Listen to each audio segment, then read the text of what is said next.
Bonjour à tous, mes chers amis cinéphiles, qu'est-ce que vous dites aujourd'hui? Moi, ça dit que aujourd'hui, je vais vous parler d'une deuxième partie réalisée par Denis Villeneuve. C'est bien sûr la suite de la première partie, bien évidemment. Et donc, cette licence des bouquins de Frank Herbert, une licence qui a été très difficilement adaptable au cinéma, d'après les experts qui ont lu les bouquins. Alors, il faut savoir que je n'ai pas lu les bouquins, donc je ne suis pas le plus grand connaisseur de cet univers, mais il me plaît beaucoup, j'aime beaucoup la science-fiction, et donc à cette deuxième partie, je l'attendais vraiment avec grande impatience. La première partie mettait quand même pas mal de choses en place, j'avais bien aimé. Il fallait s'accrocher quand même quand on est un peu néophyte dans cet univers de Dune. Il y avait beaucoup de choses qui étaient présentées dans la première partie. Il fallait un petit peu suivre voilà, les différents peuples. Mais voilà, j'étais déjà ressorti à l'époque de ce premier opus ravi. Et c'était vraiment ma belle surprise. Il faut savoir que ce film était sorti pendant l'année 2021, année post-Covid, où voilà, les films au cinéma étaient... C'était assez compliqué de les sortir et il n'avait pas super bien fonctionné au box-office. Mais malgré tout, grâce à sa sortie sur HBO Max, par la suite, ça avait clairement permis de rentabiliser le film. Et donc, voilà, je pense qu'ici, Villeneuve avait vraiment la pression pour ce deuxième opus. Et ici, c'est indéniable. Je pense que ce sera un super succès. Toutes les critiques sont excellentes et effectivement, dès les premières minutes, on sent clairement une ambiance qui a été instaurée, qui a été retranscrite en tout cas à l'écran. Il y a vraiment de la tension, il y a des moments très très forts en émotion. J'ai eu le frisson plusieurs fois durant cette deuxième partie. Le film est quand même assez long, hein, c'est 2h46, mais franchement, voilà. Moi, je me suis pas embêté un seul instant.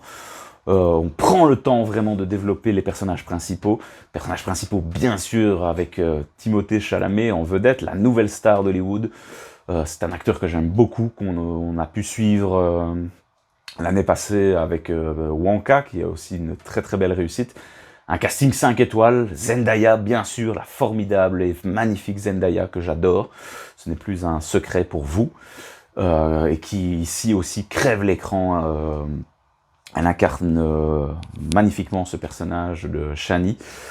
Et puis voilà, on retrouve bien sûr Dave Bautista, qui aussi, hein, en tant que catcheur, se retrouve maintenant dans tous les blockbusters hollywoodiens. Ça me fait vraiment plaisir pour lui parce que c'est un mec que j'ai suivi à l'époque du catch et de le revoir maintenant dans tous ses films. Mais voilà, il part sur plein de trucs différents et voilà, il mérite en tout cas son succès. Florence Pugh aussi, gros travail. Voilà, le personnage, à mon avis, va monter en puissance. Et puis il y a bien sûr Austin Butler, là aussi, hein, cette nouvelle star montante qui avait incarné à la perfection Elvis l'année passée, qui avait eu, je pense, d'ailleurs un Oscar pour sa prestation, et qui incarne ici le méchant de cette deuxième opus, et il est génial, quoi. Franchement, il est menaçant, on sent vraiment la folie du mec, et il y avait quand même longtemps que j'avais pas autant apprécié un méchant dans ce genre de gros film. Léa Seydoux aussi, qui a son petit rôle, voilà, ça fait aussi plaisir de la revoir dans ce projet. Rebecca Ferguson, on a aussi beaucoup suivi, qui est aussi exceptionnelle, hein, franchement, toutes ces apparitions et ces interventions au cours de l'histoire sont voilà, super intéressantes, et elle va embraser vraiment son rôle de reine-mère et rentrer vraiment dans le côté prophétique de cette saga Dune. Non, c'était vraiment bien, sans trop rentrer dans le spoil. Le tout est sublimé par une musique vraiment magnifique de Hans Zimmer, qui n'est bien sûr plus à présenter. Voilà, il reprend quelques musiques qui avaient déjà été introduites pendant le premier opus, mais là, voilà, on continue dans la même lignée et il y a plusieurs scènes qui non seulement sont incroyables, mais avec cette musique en plus, ça rend le tout exceptionnel. Et notamment ces fameux frissons qui, 2-3 fois, avec la montée en puissance de la musique de Paul, m'ont vraiment fait plaisir. Sinon, je pense qu'il faut le dire, le film est très très beau, la photographie est magnifique, les couleurs. Il y a des plans vraiment magnifiques dans le désert où on voit vraiment à un certain moment, quand c'est nécessaire, les personnages sont vraiment, voilà, on les filme de loin, ils sont très petits et plus l'œuvre avance et plus les personnages vont grossir dans des plans beaucoup plus proches afin de ressentir leur grandeur, notamment bien sûr Timothée Chalamet qui, voilà, tout au long de ce film va monter en puissance pour à la fin être exceptionnel. Franchement, je pense que c'est sa meilleure performance, il y a rien à dire. Les dernières minutes, il est juste incroyable. Franchement, je m'attendais pas à ça. Il y a plein de rebondissements dans ce film. Et c'était vraiment grandiose. Cette performance était vraiment bluffante. Beaucoup plus d'action aussi. Ça fait plaisir. C'est peut-être le défaut que j'aurais donné un peu personnellement sur le premier opus. Et ici, ben voilà, on a vraiment des scènes d'action géniales. Un combat de fin vraiment sous tension entre Timothée Chalamet et Austin Butler. J'ai bien aimé. Combat assez simple, hein, tous les deux au couteau, combat rapproché, mais vraiment chouette. Et puis bien sûr, les batailles, l'invasion sur la planète Arrakis, qui c'est superbe, quoi. Le son, j'ai suivi ça en Dolby Atmos, on est cloué sur son siège, c'est splendide. Franchement, on est le film, enfin on est en immersion totale pendant 2h46 et voilà, j'ai pas vraiment réussi à décrocher. Alors, à savoir que pour rentrer un peu plus dans le spoil, on va vraiment, le début du film, c'est vraiment Paul qui va adopter la culture des Fremen. Et on va prendre le temps de développer voilà, toutes ces coutumes, leur religion, leur langue, leurs moyens de communication, de déplacement, ces fameux vers qu'on avait vus à la fin du premier opus. Là, Paul va apprendre à les chevaucher, tel un peu comme dans Avatar finalement, où il faut réapprendre les us et coutumes d'une nouvelle civilisation. Donc il y avait un petit parallèle par rapport à Avatar. Et puis il va falloir, s'il veut vraiment entre guillemets libérer ses Fremen, il va devoir embrasser pleinement cette prophétie et finalement devenir un petit peu à la fin le personnage un petit peu méchant, quoi. C'était pas trop attendu.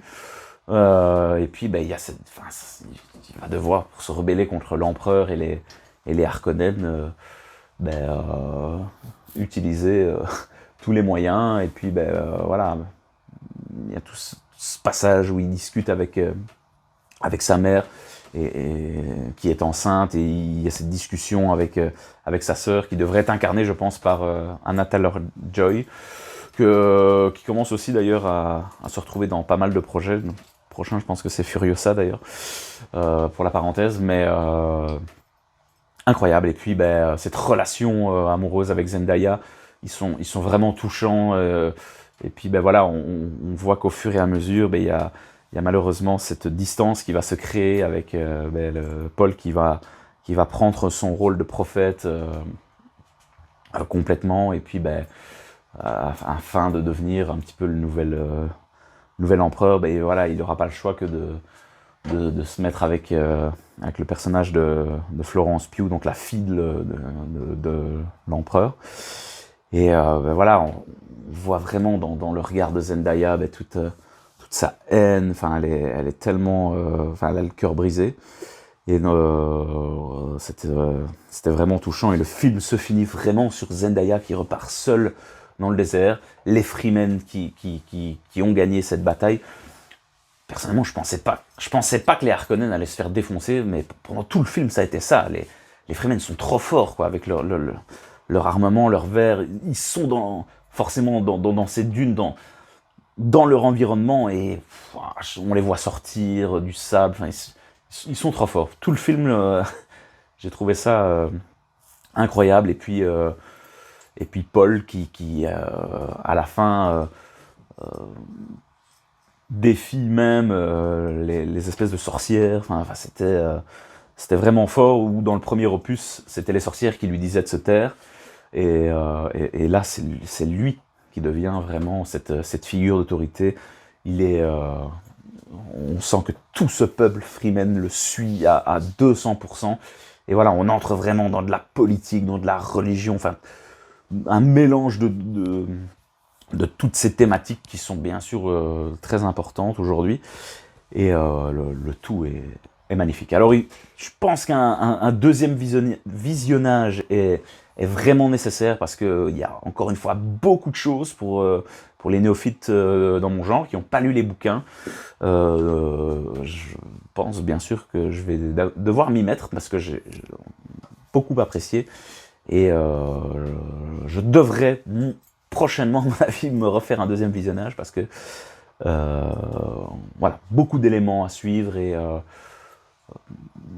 le deuxième visionnage sera beaucoup plus agréable, à mon avis. On pourra vraiment profiter de tous les détails.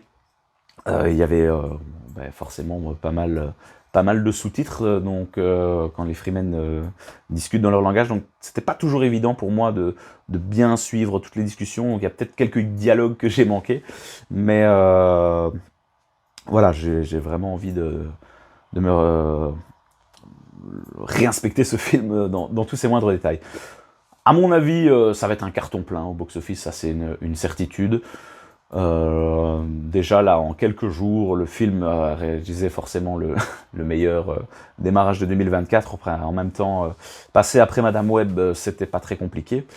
Mais les chiffres devraient être très bons et on partira sans aucun doute sur une troisième partie qui sera toujours réalisée par Denis Villeneuve. Et là, à mon avis, on est parti pour, franchement, je pèse mes mots, mais une des plus grandes trilogies qui n'a pas été faite depuis très très très longtemps et qui s'inscrira sûrement comme un futur chef-d'œuvre. Alors, les deux premiers films, c'était l'adaptation du premier bouquin, si j'ai bien compris. Là, le premier bouquin donc est terminé. À voir ce qu'il va décider ensuite d'adapter, puisque les les bouquins suivants apparemment sont beaucoup plus difficiles.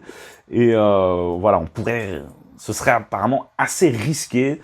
Donc, est-ce que Denis Villeneuve va continuer de suivre les bouquins, ou alors peut-être partir sur des choses qui ont été un petit peu établies, mais partir sur son histoire à lui, voilà, ça je ne sais pas trop. Peut-être si vous êtes des grands fans de Dune, n'hésitez pas à revenir vers moi en commentaire afin de compléter l'information. Mais quoi qu'il en soit, ce genre de film doit être vu au cinéma dans de bonnes conditions, avec un son et l'écran avec le plus grand possible, en IMAX éventuellement, si c'est possible pour vous. Mais voilà, ce serait vraiment dommage, si vous êtes fan de science-fiction, de rater ce genre d'événement. Tous les blockbusters hollywoodiens devraient être comme cela. Et je sais pas déjà quel blockbuster pourra faire mieux que ça cette année-ci. Ils ont mis la barre vraiment très très haut et j'ai été en tout cas ravi de suivre ce Dune partie 2. Encore une fois, sans être le plus grand fan, mais voilà, je pense que là, je vais vraiment plonger à fond dans cette œuvre pour pouvoir connaître tous les tenants et aboutissants. À savoir qu'il y aura une série aussi qui va sortir prochainement, enfin, peut-être même plusieurs. Il y en a une qui ont été annoncées, je pense, sur les sorcières, là. J'ai plus le nom en tête, mais voilà, ça risque d'être assez sympa. Et puis, ben voilà, moi je suis impatient de retrouver ce casting, et notamment Timothée Chalamet, qui, encore une fois, est juste brillantissime dans ce film. Sûrement une de ses meilleures performances, et à mon avis, il devrait recevoir maintes et maintes récompenses pour cette magnifique performance. Écoutez, je vais en rester là pour cette critique de Dune partie 2. Foncez, allez voir cette œuvre de Denis Villeneuve qui est splendide sur le grand écran. Et nous, les amis, on va bientôt se retrouver sur la chaîne pour débriefer d'autres films et d'autres séries. Il y a beaucoup de choses qui arrivent très prochainement. Je suis impatient d'en débattre et d'en discuter avec vous très prochainement sur la chaîne.